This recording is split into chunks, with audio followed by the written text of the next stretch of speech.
Hello, my friends, and I hope you are having a fantastic day. Had a really nice stream yesterday evening with a bunch of you showing up and hanging out. It was a great time. Thank you guys so much. We restarted Baldur's Gate 3 because I decided I wasn't jiving with my character, and now I am a bronze dragonborn druid, which actually feels like it's working a little better for me, but we'll see as we get further along. Who knows? I am a moody little squid, so let's see how that goes. However, today we are going to talk about the government doing...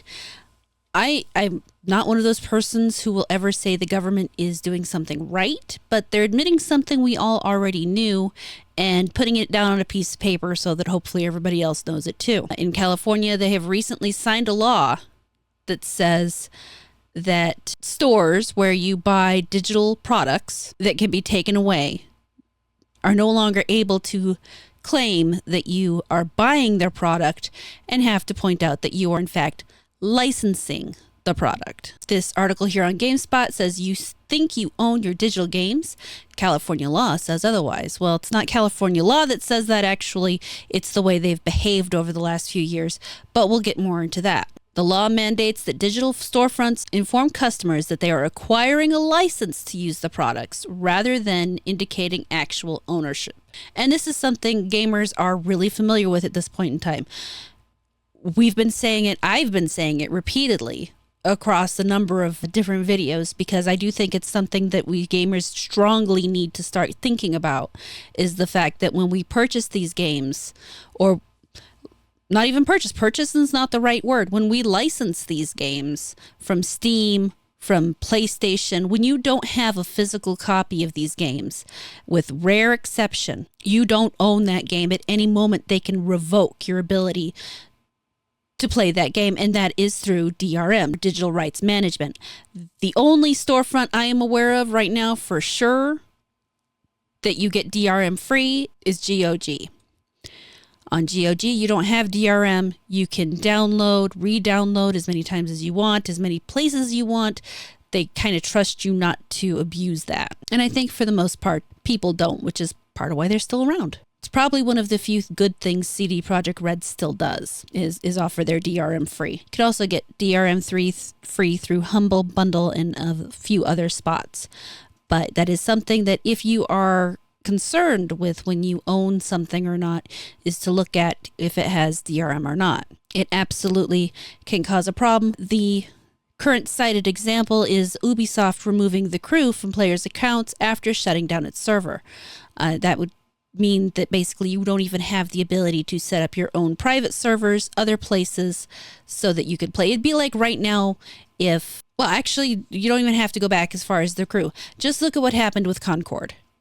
People who owned Concord had it literally removed from their PlayStations after it was shut down.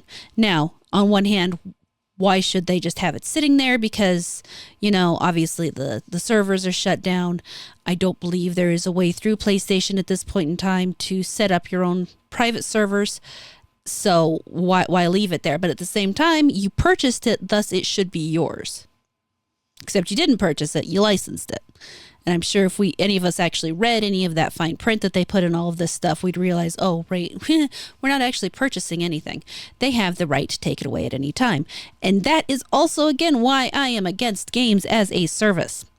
Games as a service do absolutely nothing but incentivize them to not allow you to own anything, kind of makes you forget the fact that you don't actually own it because you're getting all these, quote, free, end quote, games that you don't actually own in the first place, which you wouldn't own really if you purchased them outright, but at least they're not just earning money off of you for no reason. For me, when it comes to the government interfering in absolutely anything, you have to ask, does this actually do anything? Really, all this does is give those people who didn't realize in the first place that they don't own their game a heads up that, hey, you don't actually own your game. And again, like I said, most of us already know this. Most of us are already aware of the fact that when we buy a game digitally, we don't own it. It's one of the reasons why, if I had the money, my dream business to start would be to figure out a way to sell PC games on thumb drives or some other little physical media where people could have it and you could do like cool things with it, like the thumb drive for Dragon Age could look like a little dragon or something. Or if it's for Assassin's Creed, it could pop out like a little dagger.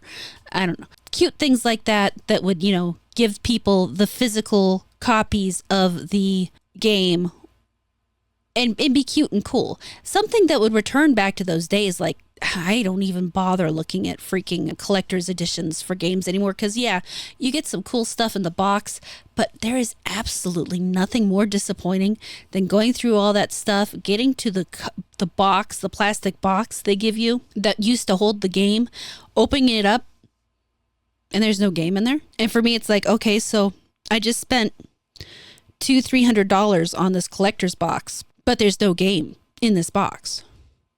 I have a piece of paper that has a number on it, or I might even, depending on the game, have a QR code to take a picture of and figure that out. But I don't have the game. So I didn't spend money on the game and a bunch of toys. I spent money on the toys and a license. And personally, for me, that was really deflating when that happened to me. And again, part of the reason why I won't buy those. Unless it has a physical game in there, I don't see the purpose. This is one of those interesting problems that we're having as the world slowly shifts away through different forms of media. Once upon a time, you used to get your games on, depending on the age of the person listening to this at the moment, you may remember floppy disks as these small, hard plastic discs that you would slide into the computer. I remember them realistically as much larger black discs. They weren't always black, but the majority of the time they were much larger black discs with a little hole in the middle that you would slide into a specific drive that was actually a separate thing from the body of the Commodore 64 personal gaming machine that we had at the time of my childhood, because I'm old. But I mean, you started there and, we've progressed to this point where most of the games you own, you never have physically in your hand. You only have them as bits and bytes on your computer that you downloaded and installed. And now, because of digital rights management, can actually be shut off at any point in time. Only those games that you have without a DRM system in them can you truly say you own, because you can start those up without your computer attempting to send a notification out to some server somewhere saying, yeah, it's okay if this person starts up this game. And I don't know, some people don't really understand what DRM is. DRM is a function within a computer game that waits. It sits there, and then when you try to load up that game, this is part of why we have to always be online for various games too. It waits until you come online, until you start the game. It sends out a signal across the internet, obviously, to some little server that checks it out, says it's okay, comes back, and then you can play the game. It's part of why PSN exists. They want to make sure that people aren't trying to break their games and steal them, basically. I mean, pirates find their way around that all the time. And while I personally will not pirate based off the principle that I don't believe if a game isn't worth my money, it's not worth my time, I have a hard time arguing with the idea that it's stealing if you don't actually own it when you get it in the first place. I don't believe in paying to borrow something, especially not when you expect to be able to come back to that thing. Even now, I have Nintendo games that I could still plug into my Nintendo, which I still have, and play, probably. It's been a while since I've tried, but I've kept them in reasonably good shape. I would almost bet that I could potentially get one going. I could do the same thing for my PlayStation, my PS2, my PS3. Shit, I think I have a PS4. My Xbox 360. My Xbox 360 still worked when I finally put it away. I don't have an Xbox One, but realistically, I don't need one. So I do have the Xbox Series X now, not that I really turn it on because I'm 90% of PC player. But I still have the consoles because, I don't know, maybe someday they'll drop an exclusive that I'll actually want to play on them. Actually, I do kind of want to play Astro Bot. That really looks cute, and so it might be worth it. I'll think about it. But this is, in its own way, a kind of war that I don't think gamers are really too particularly thinking about. Yeah, there's the culture war going on where we need to protect what's in our games, But we need to also think about how we're getting our games and how we own our games. I know a lot of people who are just fine as gaming as a service because to them it looks like a great value. And realistically, if it was the choice between both, like if I could still buy my game and they could still do the service thing, I wouldn't have a problem with it. The big problem I have with gaming as a service is they're really trying to set it up like a gym membership. They want the people out there who don't buy a game every month to have that gaming as a service, because you kind of forget the fact that you're paying that subscription fee.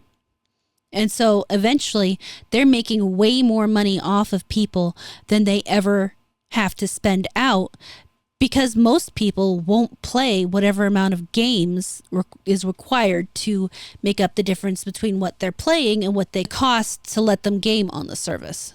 They're not going to play enough games that it would really cause a huge expenditure for them.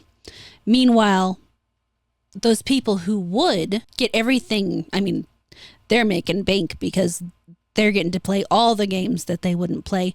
So if you're someone like me who will play the same game for months on end, if I play that one game for more than 4 months, then I am paying more into the service than I would have spent if I just bought the game. And because you have to remember, the only thing that service does is allow me access to the game. I would have much rather just owned the game straight out and not have to continue to play.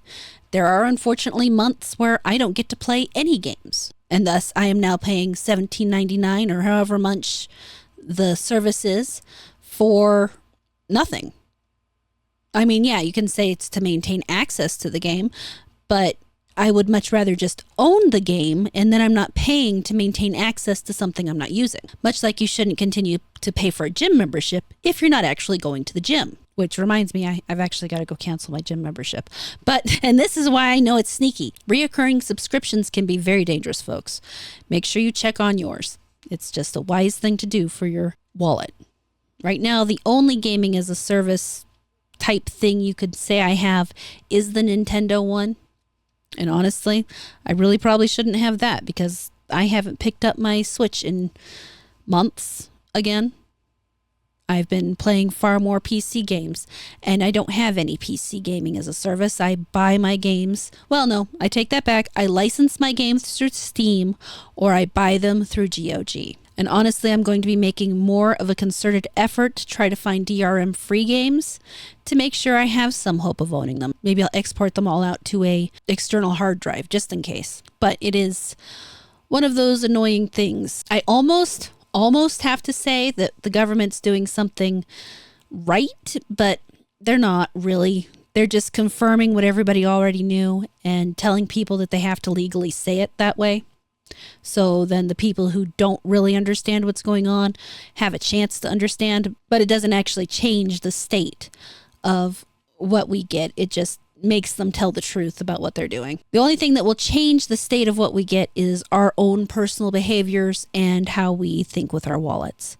If we decide owning our games is more important, then we have to start making a few extra cuts. But right now, I think the war on what's in our games is probably a little more important to most people than how we pay for them and how we receive them. And hopefully we do get around to dealing with that before it's too late. But time will tell. And hopefully there will always be options so that we can own our games properly. But for now, it is what it is. But let me know what your thoughts are on this situation. I always love hearing from you. Thank you so much for watching this video. I really hope you enjoyed it.